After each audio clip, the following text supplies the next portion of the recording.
সমস্ত দর্শক বন্ধুদের জানাই নমস্কার। আজকে বিশেষ আলোচনা করব বৃষ রাশিকে নিয়ে। জানুয়ারি মাসের 21 তারিখে মঙ্গল রাশি পরিবর্তন করছে, কর্কট রাশি থেকে বেরিয়ে বক্রী অবস্থায় চলে আসবে মিথুন রাশিতে। মিথুন রাশিতে অবস্থানগত মঙ্গলের কী প্রভাব পড়বে বৃষ রাশির উপর, আজকে বিষয়ে বিশেষ আলোচনা করব। তবে আলোচনাটি এগিয়ে নিয়ে যাওয়ার পূর্বে সমস্ত দর্শক বন্ধুরা যারা বহুদিন ধরে আমাদের অনুষ্ঠান দেখছেন, এখনও পর্যন্ত সাবস্ক্রাইব করেননি, হয়তো কৌতূহলবশত, তো তাদের কাছে বিশেষ অনুরোধ করব চ্যানেলটি সাবস্ক্রাইব করার জন্য। যদি অনুষ্ঠানটি ভালো লাগে তাহলে লাইক, শেয়ার, কমেন্ট অবশ্যই করবেন। তবে আমি আমার দর্শক বন্ধুদের কোনো রকম বিভ্রান্তের মধ্যে রাখতে চাই না। এটা গ্রহদের গোচরের অবস্থানের উপর ফল প্রকাশ করছি, এটা কারো কুষ্টি ধরে আলোচনা নয় যে কারোর সাথে মিলে গেল। তো আমার বিশ্বাস আগামী দিনে বৃষ রাশি এখান থেকে কিছুটা হলেও উপলব্ধি করতে পারবে। মঙ্গলের এই পরিবর্তন আপনারা চন্দ্ররাশি অনুসারেই দেখবেন, কারণ গোচর সবসময় রাশি অনুসারেই দেখতে হয়। এছাড়া লগ্ন হিসাবেও দেখতে পারেন। তো বক্রী মঙ্গল 21শে জানুয়ারি থেকে 23শে ফেব্রুয়ারি পর্যন্ত বক্রী অবস্থায় থাকবে মিথুন রাশিতে। আর 24শে ফেব্রুয়ারি এই মঙ্গল কিন্তু আবার মার্গী হয়ে যাচ্ছে এবং এপ্রিল মাসের 2 তারিখ পর্যন্ত মিথুন রাশিতে থাকছে। তারপরে আবার 3 তারিখে মঙ্গল চলে আসবে আবার কর্কট রাশিতে, তখন কিন্তু আবার নীচ হয়ে যাচ্ছে এবং এইখানটাতে জুন মাসের 5 তারিখ পর্যন্ত অবস্থান করবে। তারপরে রাশি পরিবর্তন করে যাবে হচ্ছে সিংহ রাশি।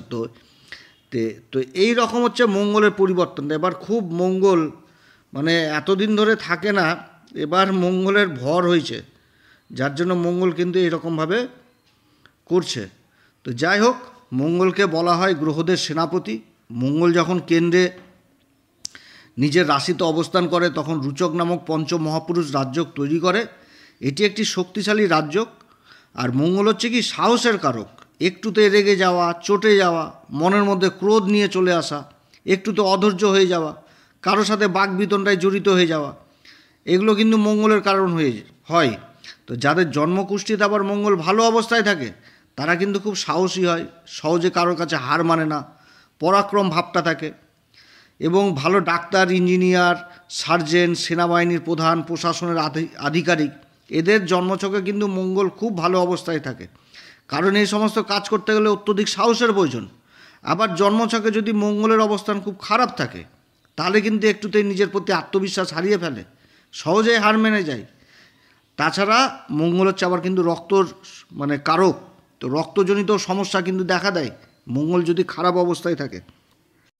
তো কর্কট রাশিতে মঙ্গল নীচ ছিল, তারপরে আবার বক্রী।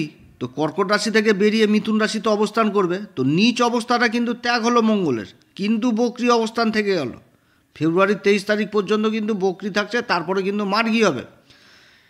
তো গ্রহ যখন বক্রী থাকে তখন কিন্তু তার চেষ্টা বলে বৃদ্ধি পায়। তো মঙ্গল একটি কি ক্রূর গ্রহ, তার সাথে পাপী গ্রহ, তাহলে তার চেষ্টা বলে যখন বৃদ্ধি পাচ্ছে তাহলে এই স্বভাবগুলোও তার বৃদ্ধি পেয়ে যাবে। তবে মঙ্গলের এখানটাতে প্লাস পয়েন্ট আছে যে মঙ্গল বক্রী থাকছে কিন্তু নক্ষত্রটা পেয়ে গেছে আবার ভালো নক্ষত্র, দেবগুরু বৃহস্পতির নক্ষত্র পেয়ে গেছে, পুনর্বসু নক্ষত্র। পুনর্বসু নক্ষত্র সম্পর্কে আমি এর আগে বহু কিছু আলোচনা করেছি যে পুনর্বসু নক্ষত্রের সিম্বল হচ্ছে আমাদের জ্যোতিষশাস্ত্র মতে ধনুষ্বাণ, অর্থাৎ একটা একাগ্রতার ব্যাপার উঠে আসছে। তো সেই নক্ষত্র, এই নক্ষত্র যে প্রচণ্ড শুভ নক্ষত্র, দেবগুরু বৃহস্পতির নক্ষত্র, আর এই নক্ষত্রে মঙ্গলের অবস্থান, অর্থাৎ সেনাপতির হাতে কি হলো, ধনুষ্বাণ চলে আসলো। তাহলে সেনাপতি যখনই একাগ্রতা নিয়ে কাজ করবে তখনই লক্ষ্যভেদ করতে পারবে। অর্থাৎ এই নক্ষত্রে মঙ্গল যথেষ্ট ভালো ফল দিবে যখনই একাগ্রতা নিয়ে আসবে, এবং সেই সময় দেবগুরু বৃহস্পতির গুণগুলো বিশেষভাবে প্রভাবিত হবে মঙ্গল দ্বারা এবং সেটা রাশির উপর বিশেষ প্রভাব পড়বে। এবার দেবগুরু বৃহস্পতির সাথে মঙ্গলের সম্পর্ক হচ্ছে কি মিত্রতা সম্পর্ক, অর্থাৎ মঙ্গল কিন্তু ভালো ফলই দিবে। আর তারপরেও আবার সবথেকে ভালো জিনিসটা এই সময় উঠে আসছে মঙ্গলের ক্ষেত্রে, সেটা হচ্ছে মঙ্গল তো কর্কট রাশিতে যখন ছিল তখন কি ছিল, বক্রী ছিল, তার সাথে আবার নীচ অবস্থায় ছিল এবং এই মঙ্গলের উপর রাহুর দৃষ্টি ছিল এবং তার সাথে শনির সাথে আবার মঙ্গলের ষড়াষ্টক যোগ তৈরি হয়ে গেছিল এবং শনির উপর দৃষ্টিও ছিল। তো মঙ্গলের এই মিথুন রাশিতে অবস্থান হওয়া মানে শনির সাথেও একটা সম্পর্ক নষ্ট কেটে গেল, তার সাথে রাহুর দৃষ্টিও সরে গেল, কিন্তু মঙ্গল বক্রী থাকলো। তো মঙ্গল যে মুহূর্তে রাশি পরিবর্তন করবে, মিথুন রাশিতে আসবে, তো সেই সময় আবার বৃষ রাশিতে গ্রহদের অবস্থান এরকম থাকছে রাশির উপর দেবগুরু বৃহস্পতি অবস্থান করছে রোহিণী নক্ষত্রে, ফেব্রুয়ারির 4 তারিখে আবার এই দেবগুরু বৃহস্পতি মার্গী হয়ে যাচ্ছে। আর দ্বিতীয় ঘর যেটা মিথুন রাশি, এই ঘরে তো মঙ্গল অবস্থান করছে। রাশির পঞ্চম ঘরে কেতু অবস্থান করছে, কেতুর উপর আবার দেবগুরু বৃহস্পতির দৃষ্টি থাকছে, তার সাথে আবার মঙ্গলেরও দৃষ্টি থাকছে। রাশির অষ্টম ঘর, এই অষ্টম ঘরে বুধ অবস্থান করছে 24 তারিখ পর্যন্ত। 24 তারিখে বুধ আবার সরে যাবে, ভাগ্যের ঘরে চলে আসবে, যেটা হচ্ছে মকর রাশি। এবং মকর রাশিতে সূর্য আবার রাশি পরিবর্তন করেছে। সূর্য এখানে তো অবস্থান করছে ফেব্রুয়ারির 12 তারিখ পর্যন্ত, আর বুধ অবস্থান করবে ফেব্রুয়ারির 10 তারিখ পর্যন্ত। তাহলে বুধাদিত্য যোগ তৈরি হচ্ছে এখানটাতে, এবং এই যোগের উপরও আবার দেবগুরু বৃহস্পতির দৃষ্টি থাকছে, আবার মঙ্গলেরও দৃষ্টি থাকছে। রাশির কর্মের ঘরে রাশির অধিপতি অবস্থান করছে পরম মিত্র শনির সাথে, যোগ তৈরি করেছে। এবং শুক্র আবার রাশির অধিপতি শুক্র 28 তারিখে রাশি পরিবর্তন করবে, তখন চলে যাবে হচ্ছে একাদশ ঘর লাভের ঘর, ওখানে যে আবার রাহুর সাথে জুতি তৈরি করবে, তৈরি হয়ে যাবে তখন লম্পট যোগ।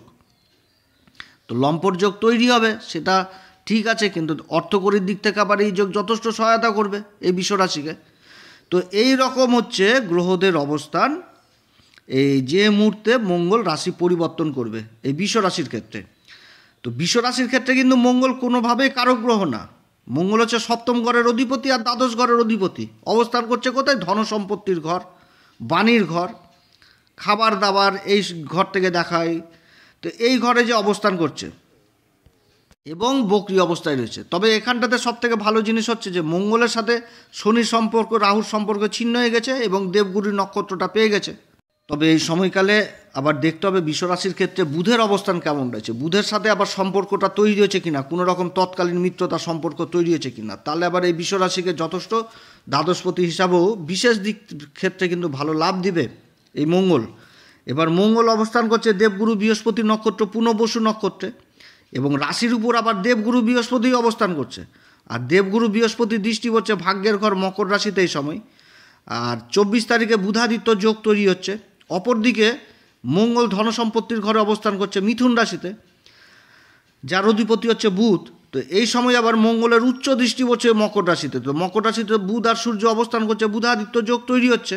এবার বুধ অবস্থান করছে মকর রাশিতে, তো মকর রাশির অধিপতি শনির সাথে আবার বুধের সম্পর্ক হচ্ছে পরম মিত্রতা।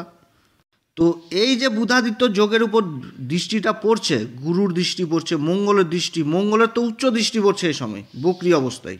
তাহলে নিঃসন্দেহে এই সময় বিশ্বরাশি ভাগ্যবান হতে যাচ্ছে। যে কোনো কাজকর্মে মঙ্গলের যথেষ্ট সাপোর্ট পাবে এবং দেবগুরু বৃহস্পতির সাপোর্ট পাবে, ভাগ্যের দিক থেকে যথেষ্ট সহায়ক হচ্ছে মঙ্গলের এই গোচর। কিন্তু এর মধ্যে মাইনাস দিক রয়েছে, সেটা হচ্ছে কি, মঙ্গল একটুতে কনফিডেন্ট জিনিসটা নিয়ে চলে আসে, একটুতেই আত্মবিশ্বাস বেশি নিয়ে নেয়, এবং বাণীর ঘরে অবস্থান করেছে, অর্থাৎ মুখের বাণীর দিকে একটা বিশেষ প্রভাব পড়বে এই সময়। কারণ মঙ্গল হচ্ছে দ্বাদশপতি, বাণীর ঘরে বসেছে, তো কিসের ব্যয় ঘটাবে? দ্বাদশপতি তো ব্যয় করাবে, তো কিসের ব্যয় করাবে? মুখের বাণীর ব্যয় করাবে। তার সাথে পুনর্বসু নক্ষত্র অবস্থান করছে, তো ধনুষ বাণ সেনাপতির হাতে আসছে, একাগ্রতার বেশি প্রয়োজন রয়েছে। তো কোনো কাজ করতে গেলে ভাগ্যের দৌল্য তো হবে, কিন্তু বাণীর প্রভাব থেকে যাচ্ছে এখানটাতে। এবং তৃতীয় ঘর থেকে আমরা আত্মীয় স্বজনের ঘর দেখি, মুখের বাণী, এই মঙ্গল এখানটাতে অবস্থান করছে দ্বাদশপতি হয়ে, অর্থাৎ এই সময়কালে নিজের মুখের ভাষার দরুন আত্মীয় স্বজনদের সাথে গণ্ডগোল হওয়ার প্রবল সম্ভাবনা থাকছে, যেহেতু বকরি। অর্থাৎ এই সময় নিজের মুখের বাণীর দিকে যথেষ্ট খেয়াল রাখতে হবে, না তো আত্মীয় স্বজনদের সাথে সম্পর্ক কিন্তু নষ্ট হবে।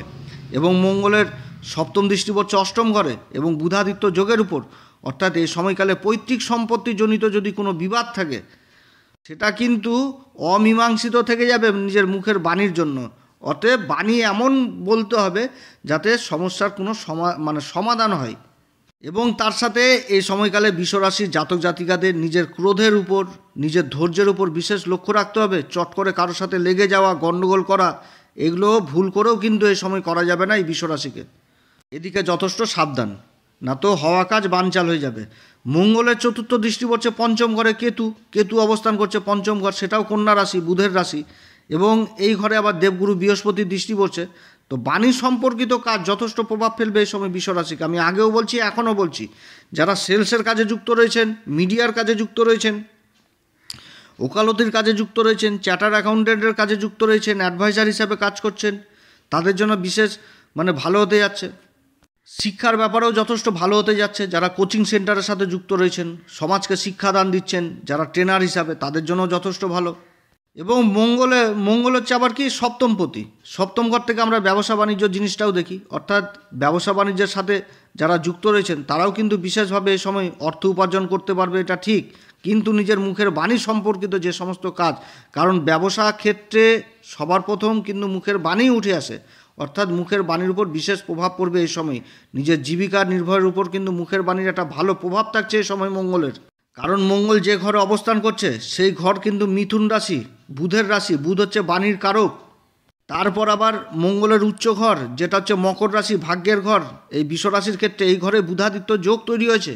আর বুধাদিত্য যোগের একটা মেন জিনিসই হচ্ছে যে কাউকে যদি কোনো রকম একটা কথা দিয়ে ফেলে তো সেই কথার কিন্তু খেলাপ এরা কিছুতেই করতে চায় না, মানে এটা কিন্তু বিশেষ গুণ। অর্থাৎ বাণী সম্পর্কিত একটা জিনিস কিন্তু উঠে আসছে। তার মধ্যে মঙ্গল বক্রী, তার পাপ প্রভাব কিন্তু যথেষ্ট বৃদ্ধি পাচ্ছে দ্বাদশপতি হয়ে। অর্থাৎ কোনো রকমভাবে কিন্তু কথার খেলাপ করা যাবে না, যার জন্যই কিন্তু ভেবে চিনতে, মানে ঠান্ডা মাথায় যেটা বলতে হবে সেটা কিন্তু ঠান্ডা মাথায় বলতে হবে। এবং কাউকে যদি কথা দেওয়া যায় সেটা কিন্তু খুব ঠান্ডা মাথায় দিতে হবে।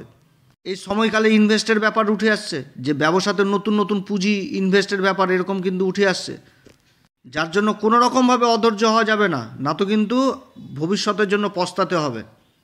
ভাগ্যের দিকে যথেষ্ট ভালো ফল পাবে এই বিশ্ব রাশি, ভাগ্যের জন্য অনেক কিছু হবে। কিন্তু আমি তো আগেই তুলে ধরলাম যে বাণীর কথা, এটা সবসময় মাথায় রাখতে হবে। মানে মেন জিনিসই হচ্ছে মঙ্গলের এই অবস্থান, মানে এখন বাণী শুধু মুখের। গুপ্ত শত্রুদের আবার চিনতে পারবে এবং তাদের কাছ থেকে কিভাবে নিজেকে এগিয়ে নিয়ে যেতে পারবে এরকম চিন্তাভাবনা উঠে আসতে পারবে। গোপন কাজগুলোর সাথে যারা জড়িত, যারা প্রশাসন লেভেলে সিবিআই, সিআইডি এই সমস্ত কাজে যারা যুক্ত রয়েছেন তাদের জন্য যথেষ্ট ভালো হতে যাচ্ছে। প্রমোশনের যোগ থাকছে, তবে পরিবর্তনের মাধ্যমে। আবার দ্বিতীয় ঘর থেকে আমরা খাবার দাবার এই জিনিসগুলোকে দেখি, অর্থাৎ এই সময়কালে খাবার দাবারের ব্যবসার সাথে যারা যুক্ত রয়েছেন, হোটেল ব্যবসা, রেস্টুরেন্টের ব্যবসা, কোনো খাবারের প্রোডাক্টের কাজে যারা যুক্ত রয়েছেন, বা খাবারের কাঁচামালের সাথে যারা যুক্ত রয়েছেন, কাঁচামাল ব্যবসা, কৃষিজাত দ্রব্যের ব্যবসার সাথে যারা যুক্ত রয়েছেন, যারা প্রশাসনকে মাল সাপ্লাই দিচ্ছেন, এই সমস্ত দিকে যথেষ্ট ভালো হবে। তাছাড়া যারা ইন্টারন্যাশনাল ব্যবসার সাথে যুক্ত রয়েছেন তাদের দিকেও যথেষ্ট ভালো। মঙ্গলের সপ্তম দৃষ্টি পড়ছে অষ্টম ঘরে, তো মঙ্গলের দৃষ্টি পড়ার দরুন আয়ু বৃদ্ধি দিবে, কিন্তু মঙ্গল আবার হচ্ছে রক্তের কারক, তারপর আবার বক্রী হয়েছে। তো রাস্তাঘাট চলাফেরা এই সমস্ত দেখে শুনে করতে হবে। কারোর সাথে তেড়ে যাওয়া, গণ্ডগোল করে নেওয়া, অশান্তি করে নেওয়া, যেগুলা থেকে রক্তপাত হয় আর কি, তো এগুলোরও কিন্তু সম্ভাবনা এই সময় থাকছে। অতএব এদিকে যথেষ্ট সাবধান, যেহেতু বক্রী অবস্থায় থাকছে। তো যাই হোক, অনেক কথাই আলোচনা করলাম এই বিশ্বরাশির সম্পর্কে। তো মঙ্গলের এই গোচরে ভালো ফল পেতে গেলে প্রত্যেক দিন হনুমান চালিসা, বজরং বাণ এই সমস্ত পাঠ করবেন। এই সমস্ত পাঠ করার আগে শ্রীরাম সীতার প্রণাম মন্ত্র অবশ্যই করবেন। প্রত্যেক দিন সূর্যদেবকে অর্ঘ্য দিবেন। সূর্য উচ্চ ঘরে অবস্থান করে রয়েছে, ভাগ্যের ঘর মকর রাশিতে অবস্থান করছে, অতএব প্রত্যেক দিন সূর্যদেবকে অর্ঘ্য দিবেন, পিতার আশীর্বাদ নিয়ে বেরোবেন। যে কোনো কাজ করতে গেলে মাথা ঠান্ডা করেই করবেন। কারোর সাথে উত্তেজিত মনোভাব হয়ে যাওয়া, গণ্ডগোল করে নেওয়া, এগুলো কিন্তু সবথেকে মাইনাস পয়েন্ট এই বিশ্বরাশির। গুরুর নক্ষত্র অবস্থান করছে, যারা গুরু দীক্ষা নেননি তাদের অবশ্যই গুরুর দীক্ষা নেওয়া উচিত, কিংবা যারা গুরুর দীক্ষা নিয়েছেন তাদের গুরুর সান্নিধ্যে থাকা উচিত। গুরু মন্ত্র জপ করবেন, যথেষ্ট ভালো ফল পাবেন এই সময়, তবে মাথা ঠান্ডা করেই চলতে হবে। তো যাই হোক, অনেক কথা আলোচনা করলাম। আমার কথা যে সবার ভালো লাগবে সেটাও না, কারোর সাথে হয়তো মিললই না। তো যাদের মিলবে না তাদেরকে কিন্তু বিশেষভাবে বলবো, আপনাদের জন্মকুষ্ঠিতে গ্রহের অবস্থান খারাপ রয়েছে, ভালো জ্যোতিষীর অবশ্যই পরামর্শ নেবেন। আমাদের হোয়াটসঅ্যাপ নাম্বার দেওয়া রয়েছে, যদি প্রয়োজন মনে করেন আমাদের সাথে যোগাযোগ করতে পারেন। তবে আমরা 10 জনের বেশি দেখি না, একটু এখানটাতে সময় লাগে যদি, এবং তার সাথে শুল্ক লাগু রয়েছে। আর আমাদের সাথেই যে দেখাতে হবে সেটাও না, আপনাদের আশেপাশে ভালো জ্যোতিষী রয়েছে, তাদের সাথেও পরামর্শ করতে পারেন। তো যাই হোক, যদি আলোচনাটি ভালো লাগে তাহলে লাইক, শেয়ার, কমেন্ট অবশ্যই করবেন, সাবস্ক্রাইব করবেন। আপনারা সবাই ভালো থাকেন, ঈশ্বর আপনাদের সবার মঙ্গল করুক। এরপরে আবার আসবো একটি নতুন পর্ব নিয়ে। নমস্কার, ধন্যবাদ।